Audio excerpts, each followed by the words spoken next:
Uma vez mais, dando prosseguimento aí às nossas aulas, né? Nós estamos na lição de número 9 e ficamos aí combinados de tratar o tópico de número 3.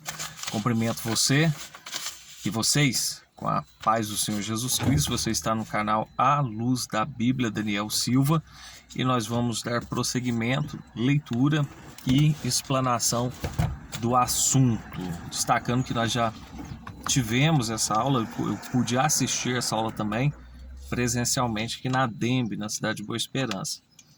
Tópico de número 3 tem como título Uma Mensagem ao Coração. Número 1. Uma mensagem de soberania. A Bíblia descreve o que Deus fez na vida das pessoas e por meio delas. A Bíblia descreve o que Deus fez na vida das pessoas e por meio delas. Por exemplo, Deus conduziu Josué na travessia do Jordão. Isso nós vamos ver lá em Josué 3:13, né? E só rememorando aí, até partes dos outros tópicos, eis a importância dos livros chamados livros históricos, e dentre eles o livro de Josué, Juízes, e a maneira com que o livro é introduzido. O livro é introduzido no capítulo 1, falando da transição após a morte de Moisés para Josué, mas de tal maneira dando recomendações extremamente necessárias, tais como guardar o livro da lei, né? Andar nele, observá-lo. E o livro de Josué, né, nós até estudamos hoje na parte da manhã, ele traz não só uma história, mas grande encorajamento e a revelação de um Deus que se revela dentro da Bíblia Sagrada. Deixa eu localizar a referência aqui que nós citamos. Nós estamos no tópico de número 3, nós estamos no número 1 do tópico 3 e... por exemplo, Deus conduziu Josué na travessia do Jordão. Josué 3, versículo 13. Lembrando que a travessia do Jordão, Deus havia feito uma promessa a Josué dizendo que da mesma maneira que ele foi com Moisés, ele seria com Josué. Então, nós estamos o tempo todo aprendendo com os livros históricos e com toda a Bíblia, né? Não só com livros históricos, mas com toda a Bíblia. 3:13 diz assim: porque há de acontecer que assim que as plantas dos pés dos sacerdotes que levam a arca do Senhor, o Senhor de toda a terra, repousem nas águas do Jordão, se separarão as águas do Jordão e as águas que de cima descem pararão num montão. E foi o que ocorreu. Assim que os sacerdotes pisaram com a planta dos pés, Deus fez talhar aquela água e eles passaram em pés enxutos, tal como Deus tinha prometido. Assim como fui com Moisés, vou ser com você também, Josué, nessa nova conquista. Aliás, na continuação dessa conquista. O feito favoreceu o acesso à terra prometida, que daqui a pouco eu vou ler lá em Josué 5:1. Deus levantou nações para punir a rebeldia de seu povo e ainda proveu o meio de escape, a fim de evitar a extinção da nação eleita. Ele resgatou da Babilônia o remanescente, conforme a promessa feita a Davi, de acordo com Esdras 9:13. Foi ele que conservou a nação de Judá e assim preparou o caminho para a vinda do Messias prometido. Assim sendo, nosso coração deve se aquietar, porque Deus é soberano. Ele age na história e nada acontece fora da sua vontade. Mateus 10, 29 e 30. Uma mensagem de soberania. O que nós queremos destacar nesse instante aqui, falando acerca da soberania de Deus, é como ele caminhou na história, caminhou dominando a história, submetendo a história à sua vontade. Vimos lá na questão de Josué, no Jordão. Depois a Bíblia me remete aqui, a revista me remete a Josué 5, verso 1, que diz: E sucedeu que, ouvindo todos os reis dos amorreus que habitavam desta banda do Jordão, ao ocidente, e todos os reis dos cananeus que estavam ao pé do mar, que o Senhor tinha secado as águas do Jordão de diante dos filhos de Israel, até que passamos, derreteu-lhes o coração e não houve mais ânimo neles por causa dos filhos de Israel. Então, o feito da travessia do Jordão, desse milagre extraordinário, dessa maravilha executada por parte de Deus, fez com que a nação de Israel atravessasse e fez com que o coração dos inimigos, daqueles que seriam conquistados, se derretesse. Ou seja, foi deles o ânimo e possibilitou a incursão da nação de Israel. Não só a incursão na terra, mas muito mais do que isso, o cumprimento das promessas de Deus acerca daquilo que ele havia dito aos patriarcas no passado. Então, foi Deus, nós estamos falando da soberania de Deus também, foi ele quem conservou a nação de Judá, assim preparou o caminho para a vinda do Messias. E isso eu vou ler lá em Atos 13, do 17 ao 23. Ainda essa semana, na quarta-feira, a gente estava lecionando no discipulado, nós sempre temos batido na tecla que do Gênesis ao Apocalipse, do primeiro livro da Bíblia ao último livro da Bíblia, Jesus é a pessoa principal e a salvação é o destaque. Jesus é a pessoa principal de toda a Bíblia, do Gênesis ao Apocalipse. Então, em todos os livros da Bíblia, Jesus está presente. E a história foi conduzida de tal forma que Deus assegurasse a vinda do Messias, a vinda de Jesus, que um dia morreria na cruz do Calvário para dar ao homem perdido condição para se arrepender e se voltar a ele e ser salvo. Aí eu vou ler a referência, Atos 13, do 17 ao 23, nós vamos ver, acompanha comigo a leitura, se você tem Bíblia, se exercite.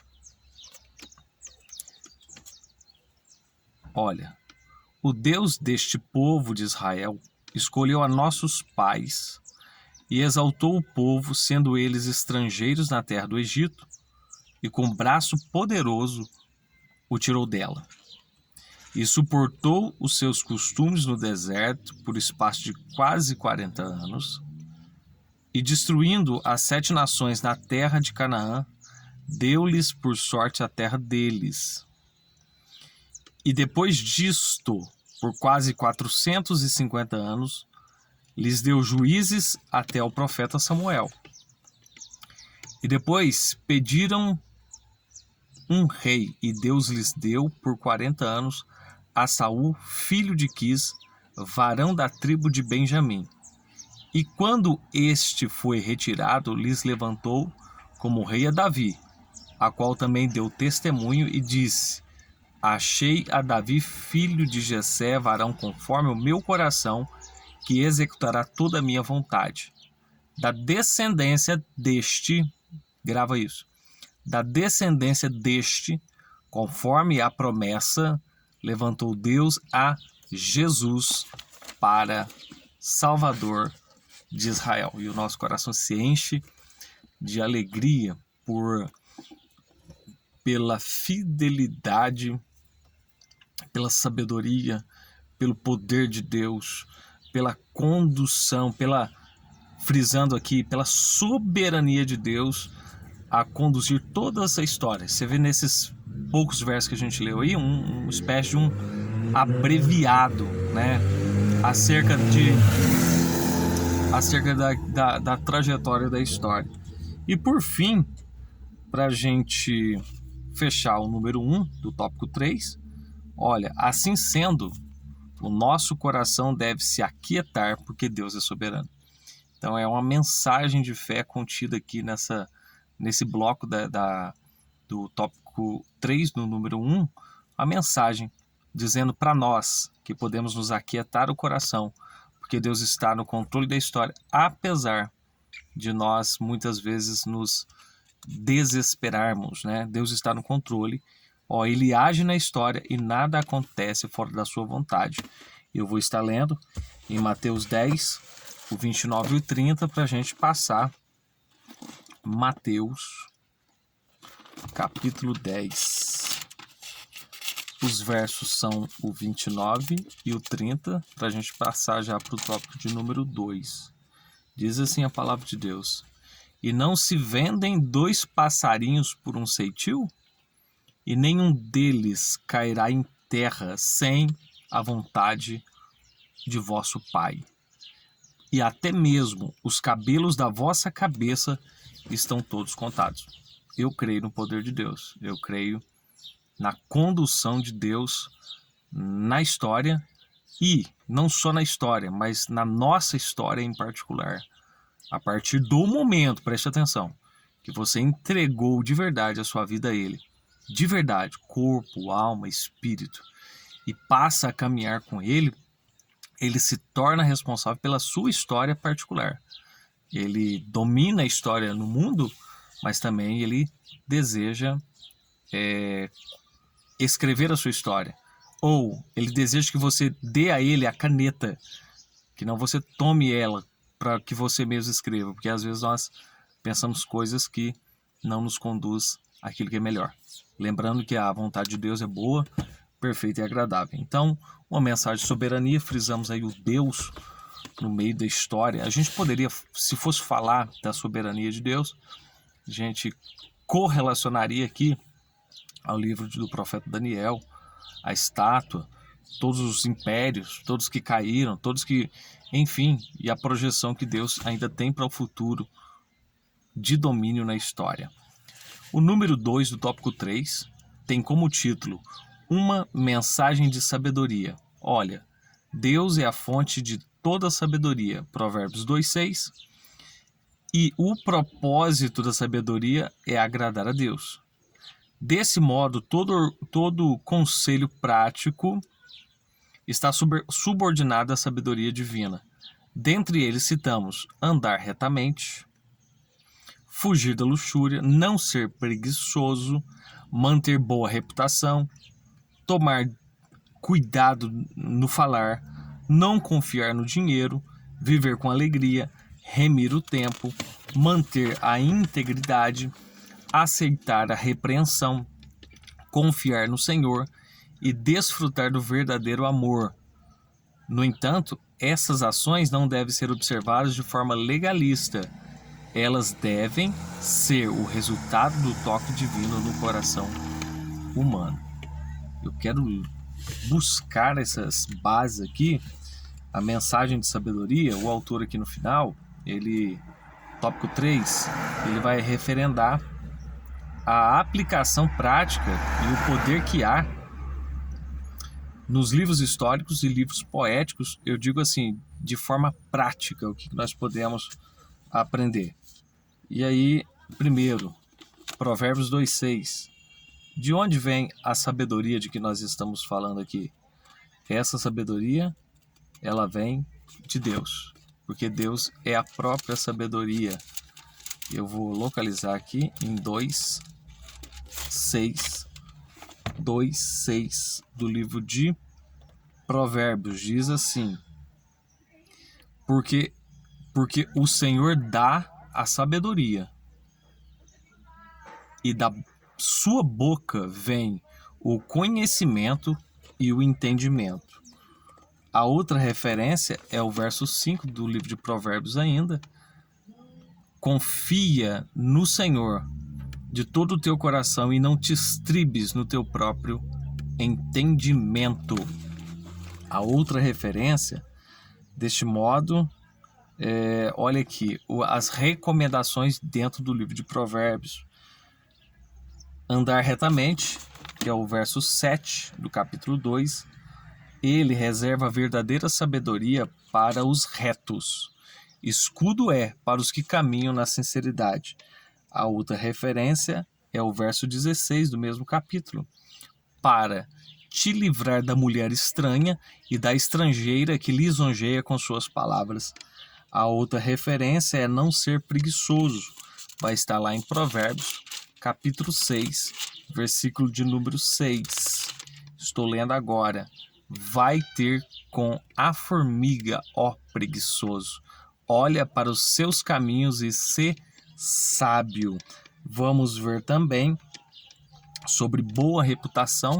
Está lá no livro de Provérbios, capítulo 22, o primeiro verso, que vai dizer assim: mais digno de ser escolhido é o bom nome do que as muitas riquezas, e a graça é melhor do que as riquezas, do que a riqueza e o ouro. Ainda sobre tomar cuidado no falar. Aí nós vamos ainda dentro dos livros sapienciais, né? Nós vamos agora para o Eclesiastes, capítulo 5, o primeiro verso, no qual vai dizer: guarda o teu pé quando entrares na casa de Deus, e inclina-te mais a ouvir do que a oferecer sacrifício de tolos, pois não sabem que fazem mal. Para irmos fechando aqui, viver com alegria, Eclesiastes 9, versículo de número 7. 9:7. Vai, pois, come com alegria o teu pão e bebe com bom coração o teu vinho, pois já Deus se agrada das tuas obras. Não está motivando ninguém a beber vinho aqui não, tá? Aqui é um ícone, é um elemento que diz respeito à alegria. Continuando, Eclesiastes 9:7 e Eclesiastes 12, o primeiro verso, que diz o quê? Sobre remir o tempo, administrar o tempo. E aí nós vamos ler o seguinte, ó: lembra-te do teu Criador nos dias da tua mocidade, antes que venham os maus dias e cheguem os anos dos quais venhas a dizer: não tenho neles contentamento. Manter a integridade. Aí nós vamos para Jó, capítulo, deixa eu localizar aqui, Jó, o primeiro capítulo, já o primeiro verso, ele é poderoso.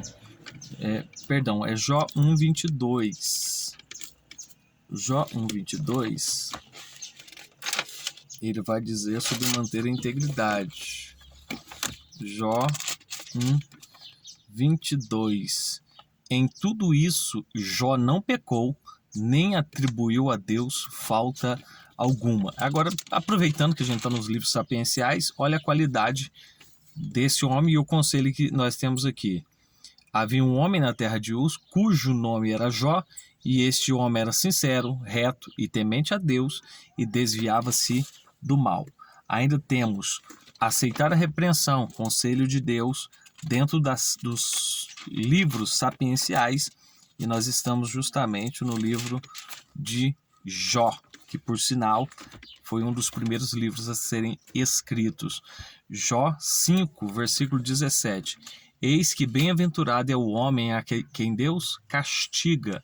Não desprezes, pois, o castigo do Todo-Poderoso. Ainda, confiar no Senhor.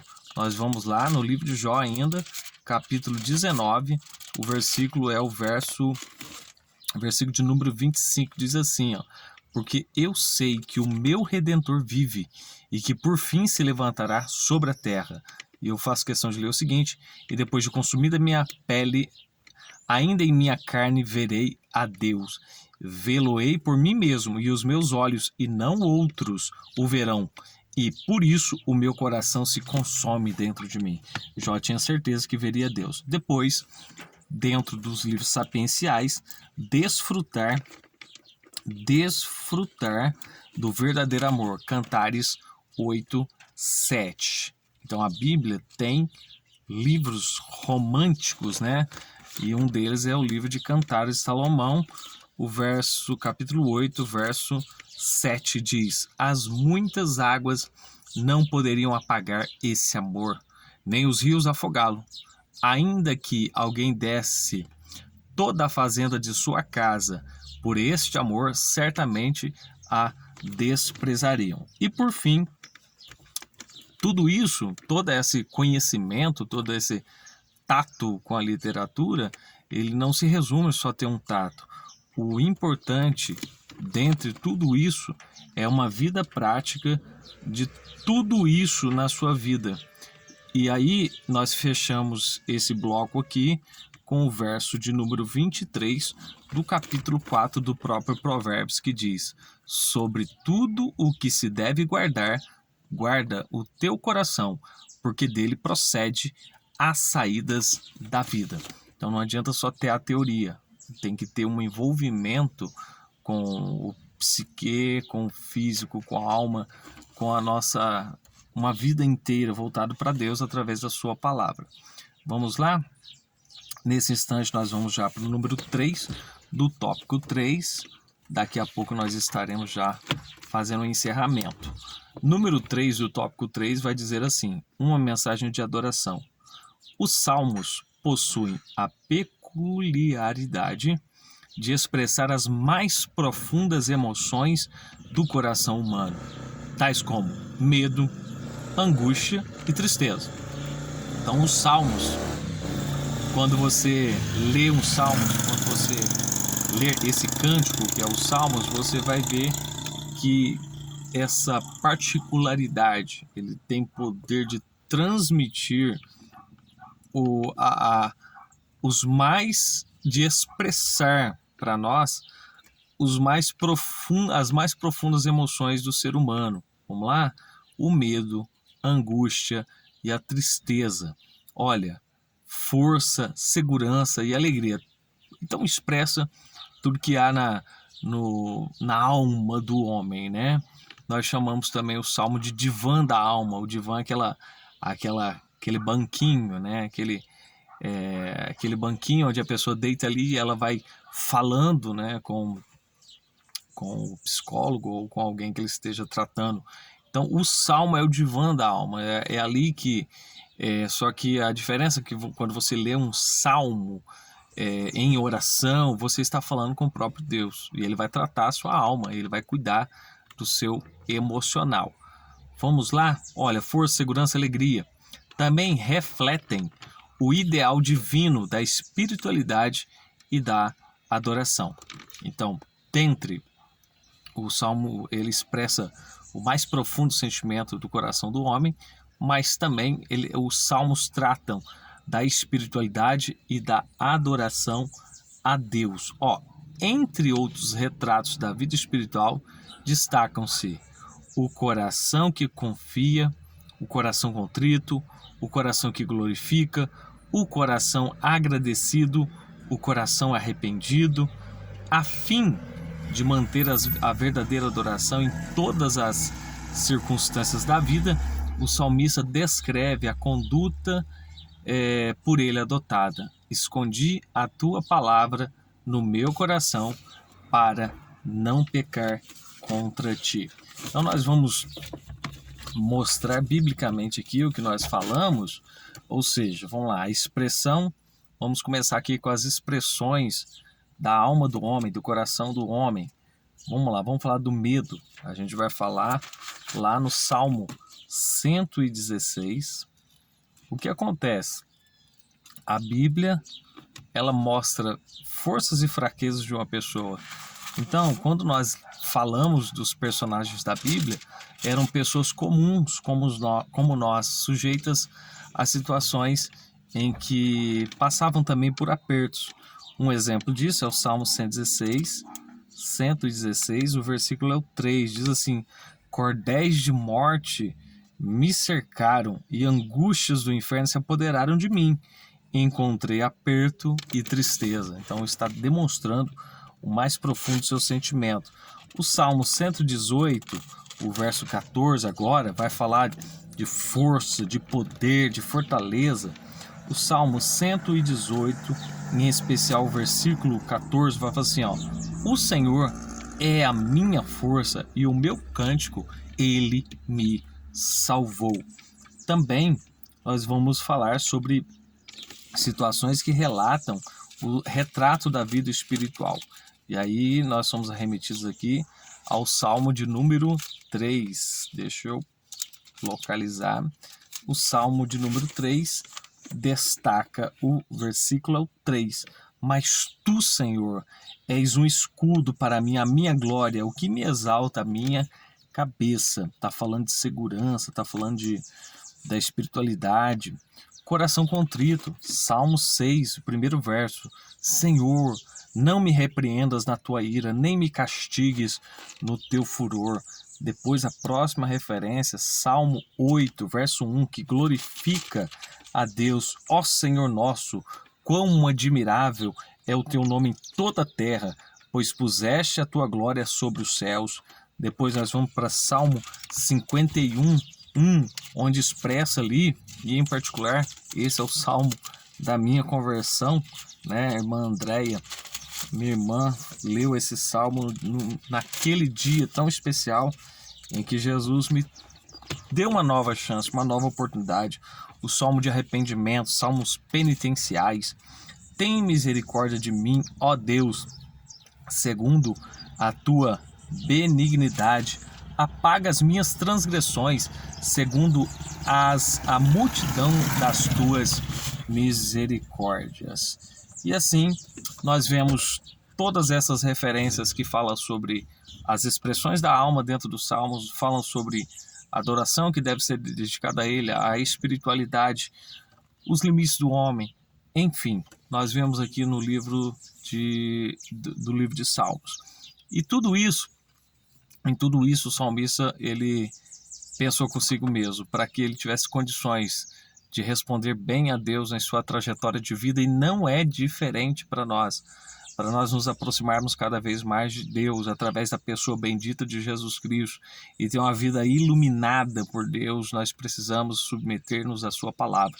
Lâmpada para os meus pés é a tua palavra e luz para o meu caminho. E ainda, o salmista, para ele conseguir manter uma proximidade com Deus, ele expressa no Salmo 119, versículo 11, dizendo assim, ó: escondi a tua palavra no meu coração para eu não pecar contra ti.